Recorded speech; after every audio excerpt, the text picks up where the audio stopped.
Hello friends, প্রত্যেকদিন বলছি video দেব, কিন্তু ভিডিও দেওয়া হচ্ছে না। কেন দেওয়া হচ্ছে না সেটা আমি পরে বলছি।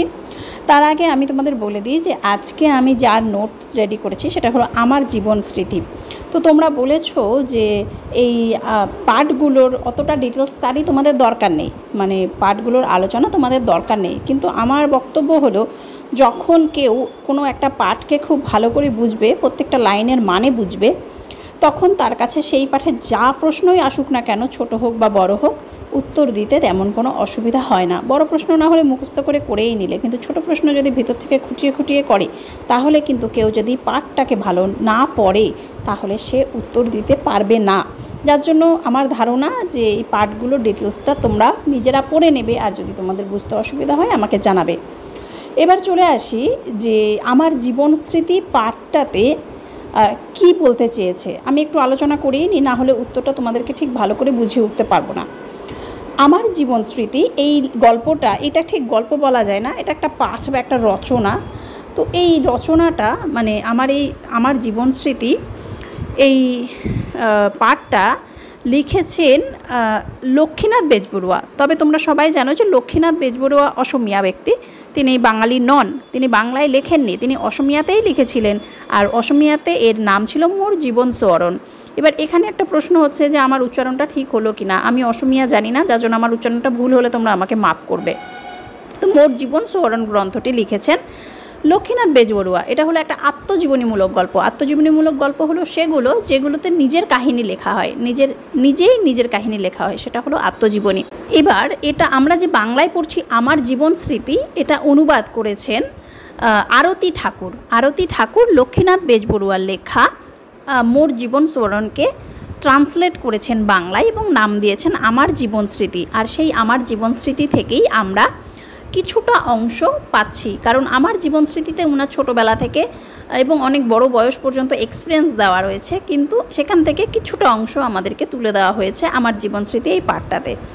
তো এখানে আমি আরেকটা কথা না বলে পারছি না, সেটা হলো যে লক্ষ্মীনাথ বেজবরুয়ার যে ওনার স্ত্রীর নাম প্রজ্ঞা সুন্দরী দেবী। তো প্রজ্ঞা সুন্দরী দেবী উনি আসলে রবীন্দ্রনাথ ঠাকুরের পরিবারের সদস্য। রবীন্দ্রনাথ ঠাকুর হলেন প্রজ্ঞা সুন্দরীর কাকা, মানে প্রজ্ঞা সুন্দরী দেবীর কাকা হলেন রবীন্দ্রনাথ ঠাকুর। তাহলে স্বাভাবিকভাবেই আমরা দেখতে পাচ্ছি যে লক্ষ্মীনাথ বেজবরুয়ার সাথে ঠাকুরবাড়ি মানে রবীন্দ্রনাথ ঠাকুরের পরিবারের একটা সম্পর্ক রয়েছে, পারিবারিক সম্পর্ক রয়েছে। এবার এখানে আরেকটা জিনিস আমরা খেয়াল রাখবো যে লক্ষ্মীনাথ বেজবরুয়ার যে স্ত্রী প্রজ্ঞা সুন্দরী দেবী, এই প্রজ্ঞা সুন্দরী দেবী প্রথম বাংলায় রান্নার বই লেখেন। ওনার বইয়ের নাম বাঙালি রন্ধন প্রণালী। তোমরা অনেক সময় দেখো ঠাকুরবাড়ির রান্না, এই ঠাকুরবাড়ির রান্নার কিছু রেসিপি ওনার বই থেকেও নেওয়া হয়। উনি প্রথম রান্নার বই লিখেছিলেন বাংলাতে। এবার চলে আসি যে আমার জীবন স্মৃতি পাঠটাতে কী রয়েছে। আমার জীবন স্মৃতি পাঠে লেখকের ছোটোবেলা থেকে বেশ মানে ছোটোবেলার অভিজ্ঞতাটাই এখানে তিনি মেনলি ফুটিয়ে তুলেছেন। ওনার অরিজিনাল বাড়ি রংপুর বা শিবসাগর, তখন সেটা আসামের রাজধানী ছিল। এখন যেটা দিসপুর বা গুয়াহাটি, তখন সেটা ছিল না, তখন ছিল রংপুর বা শিবসাগর, মানে ওই শিবসাগরেরই আগের নাম রংপুর। তো উনি মানে পড়াশোনা পারপাসেই হোক, যে কোনো পারপাসেই হোক, উনি গুয়াহাটিতে থাকেন। এবার যখন উনি গুয়াহাটিতে থাকেন, সেখান থেকে যখন নিজের বাড়ি আদি বাড়ি যাবেন, তো তখন ওনার মনের মধ্যে একটা উৎফুল্ল তৈরি হয়েছিল যে আমার গ্রামে আমি আবার যাব, আমার শহরে আমি আবার যাব। এবং তার জন্য একটা মনে মনে কল্পনা থাকে যে হয়তো এটা এমন, হয়তো এটা এমন। কিন্তু গিয়ে যখন উনি ওনার মানে যে কল্পনার যে শিবসাগর, সেই শিবসাগরকে যখন উনি খুঁজে পেলেন না, তখন ওনার মনের যে অবস্থাটা হয়েছিল সেই জিনিসটাই তিনি তুলে ধরেছেন। মানে উনি ভেবেছিলেন যে খুব সুন্দর হবে শিবসাগর দেখতে। গুয়াহাটি যেরকম একটা পাহাড় পর্বত বেষ্টিত একটা শহর, দেখতে খুবই সুন্দর লাগে, আমার নিজেরও গুয়াহাটি খুব ভালো লাগে, কিন্তু শিবসাগর আমার যাওয়া হয়ে ওঠেনি। চেষ্টা করব যদি কখনো যেতে পারি তাহলে বুঝতে পারবো। তো শিবসাগর সম্পর্কে ওনার যে ধারণা ছিল, উনি গিয়ে দেখলেন তেমন কিছু সুন্দর নয়। গুয়াহাটির কাছে শিবসাগরের সৌন্দর্য একেবারে অনেকটাই তুচ্ছ বলা যেতে পারে। এবার ধীরে ধীরে ওই শিবসাগরকেই উনি আবার ভালোবাসতে লাগলেন। শিবসাগরে হয়তো পাহাড় পর্বত নেই, কিন্তু শিবসাগরের তো নিজস্ব আরেকটা বৈশিষ্ট্য আছে। তো শিবসাগরে যেসব জিনিসগুলো দেখে তিনি আবার ভালোবেসেছিলেন শিবসাগরকে, সেই জিনিসগুলো আমরা পাঠের ভিতরেই পেয়ে যাব, সেগুলো এখানে আলোচনা করছি না। আর আরেকটা বিষয় এখানে ফুটিয়ে তোলা হয়েছে, সেটা হলো যে বাংলা ভাষা। বাঙালিয়ানা কিভাবে অসমিয়া জনজীবনে প্রভাব বিস্তার করেছিল। এখানে আমরা দেখতে পাচ্ছি যে লেখক বলছেন যে ওনার ভাইপোরা এত সুন্দর বাংলা কবিতা আবৃত্তি করতো যে উনি নিজে স্তম্ভিত হয়ে যেতেন, কারণ উনি অসমিয়ার ভাষায় দক্ষ ছিলেন, কিন্তু বাংলা ভাষায় তিনি সেভাবে দক্ষ ছিলেন না। এখন প্রশ্ন হলো, অসমিয়া জনজীবনে বাংলা ভাষা কিভাবে এতটা প্রভাব বিস্তার করেছিল, বাঙালিয়ানা কিভাবে এতটা প্রভাব বিস্তার করেছিল। এর জন্য একটু আমাদেরকে ইতিহাসে ফিরে যেতে হবে। তোমরা সবাই জানো যে ইস্ট ইন্ডিয়া কোম্পানি 1600 সালে যখন ভারতে আসে, তারা কলকাতায় প্রথম ঘাঁটি স্থাপন করে। তারা কলকাতাতেই থাকলো এবং কলকাতাকেই ধীরে ধীরে ভারতের রাজধানী করা হলো, এবং ধীরে ধীরে ইংরেজরা জানতে পারলো যে আসাম নামে একটা জায়গা আছে এবং সেখানে চায়ের চাষ হয়। এবং তোমরা এটাও জানো যে আসাম পৃথিবীর মধ্যে সবথেকে বেশি চা উৎপাদন করে, আশা করি তোমরা জানো। তো ইংরেজরা এই চা চাষের জন্য আসামে আসলেন, এবং আসামে আসার পরে তারা যখন চা চাষ করলো, এবার সেই চাটাকে নিয়ে তো ব্যবসা করতে হবে, তার জন্য দরকার শিক্ষিত মানুষ, দক্ষ মানুষ। এবার তখনও কিন্তু আসামে শিক্ষার ছোঁয়া, শিক্ষা মানে আমরা এখন যে শিক্ষায় শিক্ষিত হচ্ছে সেই শিক্ষার ছোঁয়া কিন্তু তখনও ছিল না। আগে শিক্ষা ছিল কি ধর্মীয় শিক্ষা, কিন্তু এই ধরনের পাঠগত শিক্ষা, পুঁথিগত শিক্ষা তখন কিন্তু ছিল না। তো তখন কলকাতায় যেহেতু ইংরেজরা প্রথম এসে ঘাঁটি স্থাপন করে, তো কলকাতাতেই প্রথম বিদেশির হাওয়াটা লেগেছিল, ইংল্যান্ডের হাওয়াটা লেগেছিল। তো কলকাতার যারা শিক্ষিত তো বলবো না, কলকাতার যারা পয়সাওয়ালা পরিবার ছিল, তারা তাদের ছেলে মেয়েদেরকে, মেয়েদের নয় শুধুমাত্র ছেলেদেরকে স্পেশালি তারা তখন শিক্ষিত করতে চাইলো, এবং তারা শুধু ইংরেজি শিক্ষায় শিক্ষিত নয়, ভারতীয় ভাষারও বিভিন্ন কাব্য সাহিত্য নিয়ে তারা চর্চা করা শুরু করলো, এবং ভারতের মানুষ শিক্ষিত হতে লাগলো, স্পেশালি কলকাতার মানুষ শিক্ষিত হতে লাগলো। এবার আসামে যখন চা শ্রমিকদেরকে মেনটেন করতে হবে, চা এক্সপোর্ট হবে, এইসবের জন্য যখন অফিসিয়ালস লোক দরকার, তখন তারা কলকাতা থেকে এই অফিসিয়ালসদেরকে নিয়ে চলে এসেছিল। এখন তাতে কি হলো, এতে যেটা হলো যে তোমরা আরেকটুখানি ইতিহাস ঘাটলে দেখতে পাবো যে পশ্চিমবঙ্গের মানুষ, স্পেশালি কলকাতার মানুষ, যেরকম ইংরেজি বললে নিজেদেরকে খুব আপার ক্লাস মানুষ ভাবতো, নিজেদেরকে আপার ক্লাস, এখনও কিন্তু আমাদের সোসাইটিতে এমন আছে যারা ভালো ইংলিশ বলতে পারে তাদেরকে আমরা আপার ক্লাস ভাবি, হাইলি স্ট্যান্ডার্ড, হাইলি সফিস্টিকেটেড, আমরা এরকম ভাবি। কিন্তু যারা পারে না তাদেরকে আমরা একটুখানি আর চোখেই দেখি, যারা জানে না। তো সেই জায়গা থেকে যখন ইংরেজদের সাথে কমিউনিকেট করতে পারতো বাঙালিরা, কলকাতার বাঙালিরা স্পেশালি, তো তখন তারা ওদেরকে এখানে নিয়ে বিভিন্ন অফিসে দিয়ে দিয়েছিল। ঠিক একইভাবে ইংরেজরা যেভাবে কলকাতার মানুষেরা যেভাবে ইংরেজদের কপি করেছিল, ঠিক একইভাবে যেহেতু আসামে বাঙালিরা এসেছিল, তখন বাঙালিরা শিক্ষিত, বাঙালিরা স্মার্ট, বাঙালিরা অনেক কিছু জানে, দেশে বিদেশে কি চলছে, সেই জায়গা থেকে বাঙালিদেরকে অসমিয়ারা তখন কপি করতে লাগলো। বাঙালিদের মতো খাবার দাবার, বাঙালিদের মতো চলাফেরা, বাঙালির মতো হেয়ার স্টাইল করা, বাঙালির মতো জামা কাপড় পরা, আর স্পেশালি বাংলা ভাষা বলতে পারা। যেরকমভাবে আমরা ইংলিশটাকে খুব স্মার্ট ভাবি, তেমনি তখন বাংলা ভাষা বলতে পারাটা একটা স্মার্টনেস ছিল। তো সবাই বাংলা ভাষার প্রতি আকৃষ্ট হয়েছিল, বাঙালি কালচারের প্রতি আকৃষ্ট হয়েছিল। কিন্তু আমরা সত্যি এটা ভুল, সে যেই হোক না কেন, আমরা নিজের কালচার ছেড়ে কখনোই অন্যের কালচারের প্রতি ছুটে বেড়ানোটা উচিত নয়। আমরা সব শিক্ষায় শিক্ষিত হব, কিন্তু নিজের কালচার, নিজের ভাষাকে কখনো ভুলে যাব না। কিন্তু আমরা যখন অন্য ভাষা শিখি, তখন অহংকারটা আমাদেরকে এমনভাবে ধরে নেয় যে আমরা তখন নিজের ভাষাটাকেই হেয় করতে থাকি।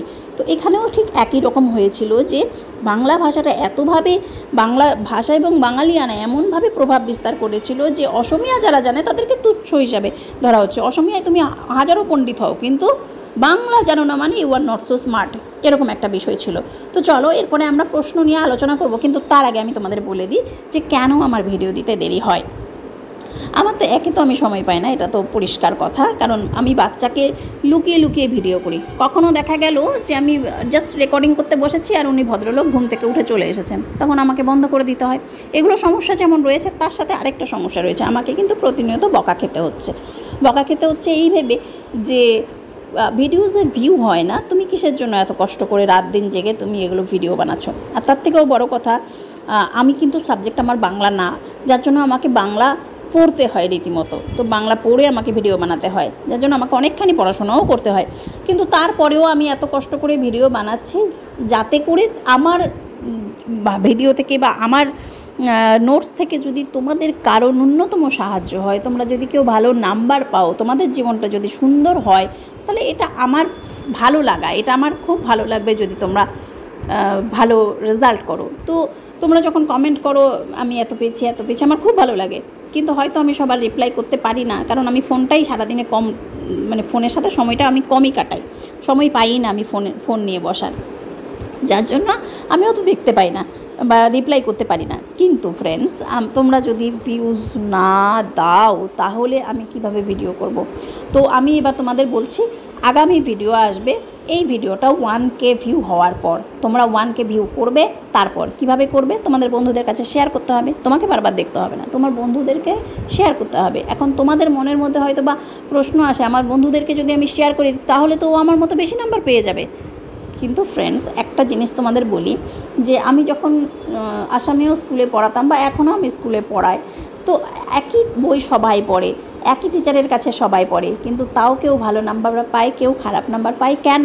কারণটা হলো কেউ সেটাকে ভালোভাবে গ্রহণ করে, স্যার বা ম্যাডাম যেরমভাবে বলে সেরমভাবে করে, আর কেউ সেটাকে মেনটেন করে না। যার খাতা দেখতে যত সুন্দর হবে সে তত বেশি নাম্বার ভালো পাবে।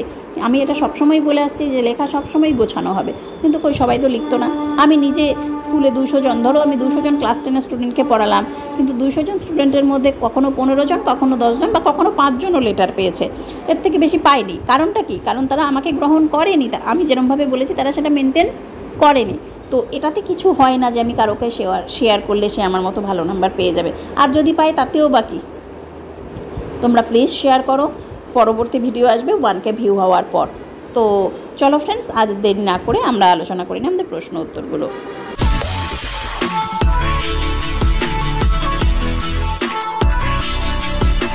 আবারও আলোচনা করার আগে আমি একটু বলে দিই, আমি ভালো এডিটিং করতে পারি না, সময়ও পাই না। সময় পেলে হয়তো একটুখানি করতে পারতাম, আমি যেরকম পারছি এডিট করে দিচ্ছি। তোমাদের মূল উদ্দেশ্য পড়া নেওয়া, আমি দেখতে সুন্দর হোক বা না হোক তোমরা পড়াটা কানে শোনো, তাহলেই হবে। তো এবার দেখো যে এই বইয়ে, মূল বইটাতে তোমাদের ছোট প্রশ্ন নিয়ে তো আমি আলোচনা করবোই না, সেটা তোমরা নোট বইয়েই পেয়ে যাবে। আর বড় প্রশ্নর ক্ষেত্রে যেগুলো বড় প্রশ্ন রয়েছে এখানে, সেগুলো ছাড়াও আরও কিছু প্রশ্ন ইম্পর্টেন্ট বলে আমার মনে হয়েছে। তবে এই চ্যাপ্টার থেকে আমি দেখলাম যে 2টো প্রশ্নর উত্তর করতে হবে, একটাতে যদি আমি করতে যাই অনেক বড় হয়ে যাবে উত্তরটা। তো আমি 2টো প্রশ্ন করেছি। একটা হলো যাই প্রশ্ন আসুক না কেন তোমরা এই উত্তরটা লিখবে। প্রথম আমি যেটা আলোচনা করছি, তারপরে যেটা প্রশ্ন আলোচনা করব সেটাতে তোমরা মেনলি বাংলা ভাষা রিলেটেড যাই প্রশ্ন আসুক না কেন, যে বাংলা ভাষার কবিতা যুদ্ধ, বাংলা ভাষার যাত্রা গান, তারপরে লেখক যেভাবে বলছেন যে ওনার বিদ্যাহীনতা ওনাকে পীড়া দিত। তো বিদ্যাহীনতা মানে কি? উনি তো অসমীয়া ভাষায় দক্ষ ছিলেন, কিন্তু উনি বাংলা ভাষায় দক্ষ ছিল না, তাই ওনাকে মানে যেহেতু বাঙালিয়ানা তখন গ্রাস করে নিয়েছিল, বাংলা জানে না মানে কিছুই জানে না, এরকম একটা বিষয় ছিল, তাই উনি বিদ্যাহীনতা বলছেন। তারপর মোটের উপর যা কিছু, সব কিছু বাঙালির, সবই ভালো, এই সমস্ত কিছু, এই প্রশ্ন, মোট কথা বাংলা ভাষা রিলেটেড প্রশ্ন আসলে তোমরা এই উত্তরটা দেবে। আর না হলে আমি প্রথম যে প্রশ্নটা আলোচনা করছি সেই উত্তরটা তোমরা লিখে দেবে, যাই ভাবেই প্রশ্ন আসুক না কেন, তাতে কোটেশন করে আসুক, ব্যাখ্যা আসুক, যাই আসুক তোমরা এখান থেকেই লিখবে। তো চলো দেখে নিই। বাংলা সাহিত্যের ইতিহাসে আত্মজীবনীমূলক রচনা এক উল্লেখযোগ্য স্থান দখল করে আছে। আরতি ঠাকুর অনুদিত, রসরাজ লক্ষ্মীনাথ বেজবড়ুয়া রচিত আমার জীবন স্মৃতি পাঠটি তার আত্মজীবনী বর্ণনা করে। লেখকের বাল্যকাল, গুয়াহাটি শিবসাগরের সৌন্দর্য ও প্রকৃতির অপরূপ শোভা মিলেমিশে একাত্ম হয়েছে এই পাঠে। লেখক লক্ষ্মীনাথ বেজবড়ুয়া নৌকা করে গুয়াহাটি থেকে রংপুর বা শিবসাগর গিয়েছিলেন তার নিজের পুরানো বাড়িতে। শিবসাগর যাওয়ার আনন্দ তাকে আলোড়িত করেছিল। আচ্ছা, এখানে একটা কথা বলে দিই, দেখো আমি তাকে এগুলোর উপরে চন্দ্রবিন্দু দিয়েছি। কোনো উল্লেখযোগ্য ব্যক্তিত্ব হলে তার আগে আমরা চন্দ্রবিন্দু দিতে পারি। গুয়াহাটি আসামের বৃহৎ নগরী। গুয়াহাটির অপরূপ পাহাড় বেষ্টিত রূপ, লুইত নদীর মনোরম শোভা, রিহা মেঘলার রূপ, গাছ লতাপাতায় ভরা পাহাড় পর্বত যেন তার সাতনরিহার। এখানে কার সাতনরিহার? আসামের। এ রূপ লেখককে মুগ্ধ করেছে। লুইত নদীর ক্ষুদ্রদ্বীপ তীর্থক্ষেত্র উমানন্দ গুয়াহাটির রূপ দ্বিগুণ করে তুলেছে। অন্যদিকে গুয়াহাটির পর্বতময় সৌন্দর্যের মতো শিবসাগরের সমতল ভূমির সৌন্দর্য লেখকের মনকে মোহিত করতে পারেনি। দু চোখ মেললেই চোখে পড়ে শিবসাগরের দুটি নদী, দিচাং ও দিখই। সমগ্র দেশের মানুষ শিবসাগর জলময় স্থান বলে একে মাছ ধরার জায়গা বলে আখ্যায়িত করে, যা শিবসাগরবাসীর সম্মানহানি করে। এছাড়াও নমনী অসম ও উজনি অসমের সাথে তুলনা করে সবাই শিবসাগরকে ঠাট্টা করত। রাজধানী শহর হওয়া সত্ত্বেও শিবসাগরের এই করুণ রূপ লেখক মেনে নিতে পারেননি। শিবসাগর বা রংপুরের প্রাকৃতিক সৌন্দর্য লেখককে বিচলিত করলেও এখানকার বড় পুকুরি বা বড় পুকুর পাড়ে অবস্থিত বিষ্ণু দেউল, দেবী দেউল আর মধ্যখানে অবস্থিত শিব দেউল লেখকের মনকে নাড়া দেয়। মন্দিরে দুটো দেউলের রজত শৃঙ্গের পরিবর্তে ত্রিশূল বিরাজ করছে। ঠান্ডা পরিষ্কার পুকুরে জল ভরা সৌন্দর্য এটিকে শ্রী শঙ্করদেবের ভাষায় সরোবরে রূপান্তরিত করে।